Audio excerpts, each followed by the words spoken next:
200 moulins et les personnes tout aussi charmantes les unes que les autres que j'ai rencontrées m'ont permis de vivre cette passion, ce produit, mais non seulement de le vivre, mais m'ont transmis, m'ont beaucoup apporté, m'ont beaucoup appris sur la notion d'arbre, de culture, de taille, sur les olives, sur les méthodes de production, sur les méthodes de conservation. Qui ne sont pas les mêmes d'une région à l'autre, qui peuvent être assez différentes. dans une région, sont assez différentes parce que les goûts sont différents. C'est-à-dire que, on parlait tout à l'heure de notion de fruité, les pays du Maghreb aiment beaucoup les huiles qui sont plutôt racées, fermentées. Donc on ne travaille pas de la même façon l'olive et la pâte pour avoir des huiles d'olive qui correspondent aux consommateurs. Donc les méthodes de production, les méthodes de culture ne sont pas les mêmes. Les méthodes de stockage ne sont pas les mêmes.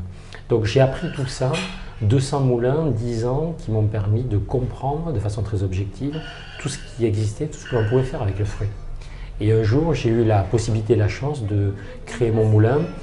Créer mon moulin d'abord pour aider des gens, ensuite pour en faire un peu mon joujou, parce que c'était vraiment un plaisir. Ça coûte très cher de construire un moulin, donc je joue pas trop.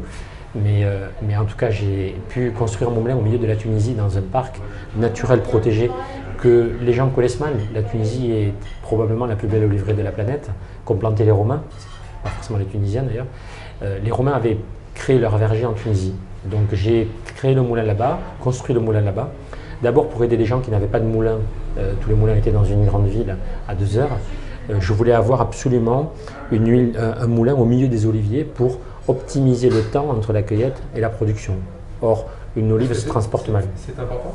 Très important, une olive se transporte très mal, elle monte en fermentation très rapidement et les acidités que crée la fermentation peuvent abîmer, voire créer des défauts dans l'huile d'olive. Donc on fait très attention, comme le vin d'ailleurs de plus en plus, très attention à la notion de fermentation.